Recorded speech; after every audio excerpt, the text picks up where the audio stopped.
The internet is full of bro science, fake knowledge, half information, or propaganda.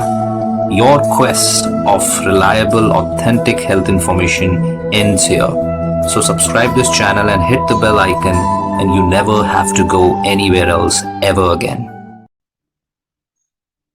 नमस्कार, आदाब, सत श्री अकाल दोस्तों। मैं हूं डॉक्टर परमजीत। आप देख रहे हैं डॉक्टर एजुकेशन। दोस्तों, आज का टॉपिक हमारा है अमिताभ बच्चन। अमिताभ बच्चन जी उनको कोरोना पॉजिटिव आ चुका है, कोविड पॉजिटिव। कोई नई न्यूज नहीं है, आप लोगों को आप जानते हैं इस बारे में। आज हम आपको बताने वाले हैं कि क्यों अमिताभ बच्चन जी को कोरोना हुआ हो सकता है और क्यों वो एक हाई रिस्क केस है, क्यों उनकी बीमारी फिलहाल जो माइल्ड है उसको निगरानी में रखना बहुत जरूरी है। उनके चाहने वाले जितने भी हम जैसे लोग हैं उन सब के तरफ से ये डिमांड आई थी कि इस वीडियो को बनाया जाए, इसलिए आपके सामने हम ये सारी बातें रख रहे हैं। सबसे पहली बात, कोविड पॉजिटिव होना आज के डेट में बहुत आम बात है। तो ये हर एक उस इंसान के लिए कोई डरने वाली बात नहीं है जो जिसको भी कोरोना पॉजिटिव है। ये क्या झलकाता है कि अगर अमिताभ बच्चन जैसे हमारे इतने सीनियर और इतने बड़े लोगों को, जिनके पास किसी चीज की सुविधा की कोई कमी नहीं है, अगर उनको कोरोना पॉजिटिव आ सकता है तो आपको भी आ सकता है। नंबर 2, उनकी उम्र देखिए, उनकी एज, क्यों वो हाई रिस्क में है। एक उनकी उम्र है जो उनको हाई रिस्क में ले जाती है। एज ज्यादा होते, जितनी ज्यादा एज होती जाएगी रिस्क बढ़ता है। नंबर 2, उनको पहले से अस्थमा की बीमारी है, थोड़ा रिस्क वो बढ़ाता है। उनको लिवर की बीमारी हो चुकी है, हेपेटाइटिस बी हो चुका है, उनको टीबी हो चुका है। ऑल्दो ये टीबी फेफड़ों वाला नहीं था, पेट का टीबी था, फिर भी इतनी सारी बीमारियों के चलते उनके शरीर को हाई रिस्क माना जा सकता है। ऐसे सिचुएशन में साथ में पॉजिटिव उनके बेटे के से ज्यादा जरूरी है उनके ऊपर उनका ऑब्जर्वेशन। अभी फिलहाल बताया जा रहा है कि उनकी बीमारी माइल्ड है। माइल्ड बीमारी हो सकता है उनके फेफड़ों में कोरोना हो ही ना, एक्स्ट्रा पल्मोनरी कोरोना कोविड हो। एक्स्ट्रा पल्मोनरी यानी outside the lungs. Outside the lung भी होता है जिसमें माइल्ड बीमारी होती है, जिसमें हो सकता है आपको 80% कोई सिम्टम ही ना हो, कोई लक्षण ना हो सकता है आपको थोड़ा बहुत डायरिया हो 1-2 दिन के लिए, कुछ दिनों के लिए, हो सकता है वो भी माइल्ड है। अगर आपको गला खराब हो रहा है, गले में खराश हो रही है, थोड़ी खांसी आ रही है, वो भी माइल्ड है। अगर आपको सांस सांस थोड़ा बहुत फूल रहा हो और सैचुरेशन नॉर्मल है तो भी माइल्ड है। ऑक्सीजन का लेवल नॉर्मल है तो भी माइल्ड है बीमारी। अगर आपकी सेंस ऑफ स्मेल, टेस्ट चला जाए, वो भी माइल्ड है, वो तो बिल्कुल माइल्ड है। अगर आपको लिटरली निमोनिया भी हो जाए, लंग्स के अंदर सीटी स्कैन में, एक्सरे में निमोनिया भी आ जाए, लेकिन ऑक्सीजन लेवल आपका नॉर्मल है तो भी माइल्ड है। तब आपका चलने फिरने से देखा जाता है कि चलने पर क्या आपका ऑक्सीजन लेवल कम हो रहा है या नहीं। यही चीज उनके साथ होगी। अस्पताल के अंदर ऑब्जर्वेशन में उनका सैचुरेशन लेवल चेक किया जाएगा और उनके, क्योंकि उनका हाई रिस्क केस है उम्र के वजह से, दूसरी बीमारियों की वजह से, तो उनके टेस्ट रोजाना किए जाए। रोज के टेस्ट कौन कौन से टेस्ट जो हमने आपको पहले बताया, CBC, ESR, HSCRP, D dimer, procalcitonin, IL-6 levels, right, serum ferritin, cortisol levels. हो सकता है तीसरे दिन में सबसे जरूरी आ जाता है सीटी स्कैन। कई लोग पहले दिन कराते हैं क्योंकि हो सकता है पहले 2 दिन मिस किए हो, पहले 2 दिन लक्षण हमने छोड़ दिए हो, तीसरे दिन चौथे दिन में सीटी स्कैन में सबसे ज्यादा चेंजेस आते हैं। सीटी स्कैन क्यों कराया जाता है? सीटी स्कैन कराया जाता है फेफड़ों में, लंग्स में कितने पैच है, लंग्स के अंदर कोरोना है नहीं है तो कितनी जगह है। जितने ज्यादा पैच होंगे उतना ज्यादा सीरियसनेस आ सकता है। जितने ज्यादा पैच उतना ऑब्जर्व करना होगा, उतना रेगुलर ट्रीटमेंट देना होगा। जितने बड़े पैच उसके हिसाब से ट्रीटमेंट देना होगा। कब तक बीमारी को माइल्ड माना जाता है? याद रखिए, हमने आपको बताया किसी भी प्रकार के सिम्टम हो, आपको बुखार है, सर्दी खांसी है, बलगम है, गले में खराश है, खांसी है, सेंस ऑफ स्मेल, टेस्ट खराब हो गया, पेट में डायरिया हो गया, बॉडी एक हो गया, हेडेक हो गया, आंख लाल हो गई, सारे सारे माइल्ड सिम्टम्स हैं। All are mild. सीरियस यानी कि severe, moderate to severe case किसको बोलते हैं? सीरियस केस उसको कहते हैं जब आपका ऑक्सीजन लेवल्स, जब आपके लंग में, ओनली वे कोरोना डेडली हो सकता है ये 2 ही कारण से। नंबर 1, अगर आपके फेफड़ों में निमोनिया बहुत ज्यादा मात्रा में हो जाए, यानी कि अगर निमोनिया यानी लंग खराब हो रहे हैं, लंग के अंदर पैचेस हो रहे हैं, लंग इन्फेक्ट हो रहे हैं, वो वायरस की वजह से या आपके इन्फ्लामेशन, आपकी बॉडी के साइटोकाइन स्टॉर्म के वजह से लंग में इश्यू आ रही है, तो लंग अपना काम नहीं कर पाएंगे, तो आपके शरीर में उंगलियों तक उतना ऑक्सीजन नहीं पहुंच पाएगा जितना पहुंचना चाहिए, रेस्टिंग स्टेट में ही नहीं पहुंच पाएगा।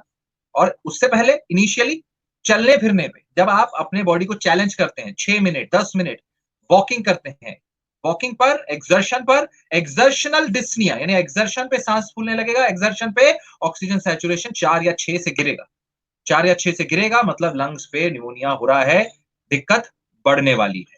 उसी समय अगर आपके सारे टेस्ट आ जाएं, टेस्टों में सीटी स्कैन में गड़बड़ दिख रही है, IL-6 बढ़ा हुआ है, फेरेटिन लेवल्स बढ़े हुए हैं, आपका सीआरपी लेवल 10 या 100 से ज्यादा है, 10 से ज्यादा रिस्क है, 30 से ज्यादा हाई रिस्क है, 100 से ज्यादा ज्यादा बहुत ज्यादा क्रिटिकली रिस्क है। ऐसे सिचुएशंस में आपको लो मॉलिक्यूलर वेट हेपारिन देना होगा, क्योंकि दो रिस्क है यहाँ, एक इन्फ्लेमेशन का लंग के, और दूसरा रिस्क है हाइपर कोएगुलेबिलिटी का, शरीर के अंदर खून के क्लॉट बनने का रिस्क होता है।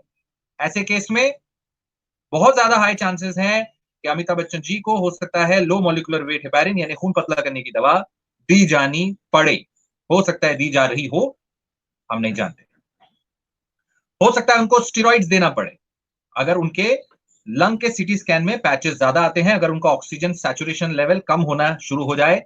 याद रखिए, बीमारी, कोरोना की बीमारी किसी को भी हो सकती है, बीमारी में हर एक को कोई जानलेवा बीमारी नहीं होने वाली, कोविड में recovery is a rule, high risk cases में देयर इज अ चांस कि हो सकता है आपकी बीमारी बढ़ जाए, लेकिन उस समय पर अगर आपको जांच मिल जाए, सही समय पे इलाज मिल जाए, अगर आपके लंग्स में इंफ्लेमेशन बढ़ रहा है, आप माइल्ड से सैचुरेशन कम हो रहा है, चाहे चलने फिरने पे आपका 4-6 से कम हो रहा है, या बैठे बैठे आपका सैचुरेशन 90 से कम होते जा रहा है, 94 से कम हो रहा है, 90 हो रहा है, 87 हो रहा है, 85 हो रहा है, दैट मींस आपकी दिक्कत बढ़ रही है।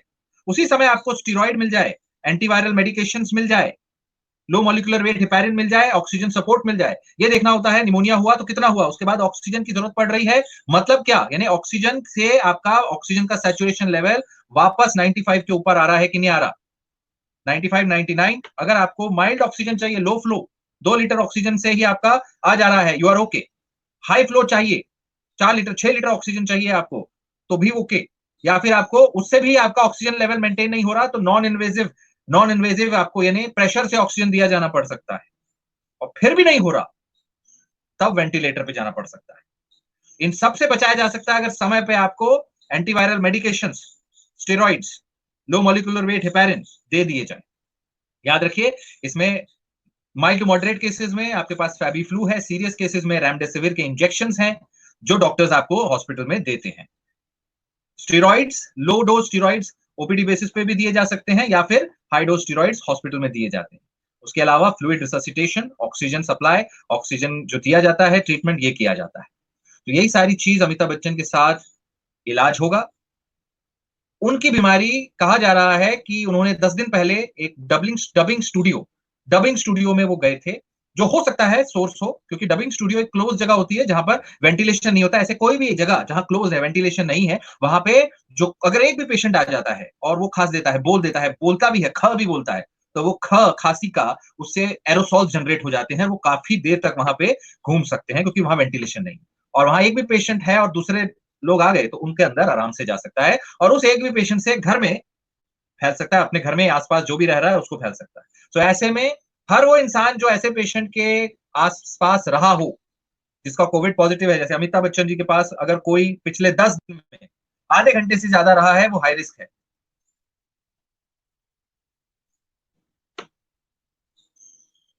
पिछले 10 दिन में अगर कोई अमिताभ बच्चन जी के पास आधे घंटे से ज्यादा रहा है, वो हाई रिस्क है, तो उसको भी कोरोना पॉजिटिव हो सकता है। इसीलिए अमिताभ बच्चन जी के फैमिली में ऐश्वर्या राय, उनके बेटे और आराध्या, वो भी पॉजिटिव आए हैं। तो ये सब पॉजिटिव आए हैं, हो सकता है जया जी भी पॉजिटिव आ जाएं। ये रिपीट टेस्ट की बात होती है, कई बार टेस्ट नेगेटिव होते हैं। याद रखिए, एंटीजन टेस्ट 50% नेगेटिव होता है, यानी 50% केसेस जिनमें पॉजिटिव होगा फिर भी नेगेटिव आएगा। आरटीपीसीआर 30% केसेस में पॉजिटिव के बावजूद नेगेटिव आएगा, इसीलिए सिम्टम देखे जाते हैं। रिपीट टेस्ट बहुत जरूरी होता है, और क्लोज कॉन्टैक्ट है तो आपके चांसेस ज्यादा है, आपको 5 दिन ऑब्जर्वेशन में रहना होगा, और खुद सेल्फ क्वारंटाइन कम से कम 10 से 14 दिन रहना चाहिए। सो अगर कोई 30 मिनट के लिए लास्ट 10 दिन में अमिताभ बच्चन के पास आए हैं, तो अगर कोई 30 मिनट के लिए लास्ट 10 दिन में अमिताभ बच्चन जी के पास आए हैं वो हाई रिस्क हैं, उनको चांसेस बहुत ज्यादा है। कोई 10 मिनट से ऊपर उनके पास आए हैं तो मॉडरेट रिस्क है, और सिर्फ 10 मिनट से लो उनके आसपास रहे हैं तो लो रिस्क है। तो आगे क्या होगा ये देखना होगा, लेकिन बहुत उम्मीद है कि अमिताभ बच्चन जी के सारी परिवार इस बीमारी से हफ्ते भर के अंदर ठीक हो जाएंगे। सही इलाज अभी है दुनिया में, सही इलाज हमें पता है, तो हॉस्पिटल में और सही इलाज समय पे मिल जाने पे किसी की जान नहीं जानी चाहिए। ये वीडियो जरूर आगे पहुंचाइए लोगों के पास, डर निकल जाएगा लोगों के पास से कि भाई जब उनको हो सकता है तो आपको क्यों नहीं, और जब वो ठीक हो सकते हैं तो आप क्यों नहीं। सो सब ठीक हो सकते हैं, सब बीमार हो सकते हैं, लेकिन ये बीमारी है, इसके साथ आपको जीना होगा। Prevention is the key. Remember, please share this video. Thank you so much. This is doctor Paramjit. Stay connected, stay healthy.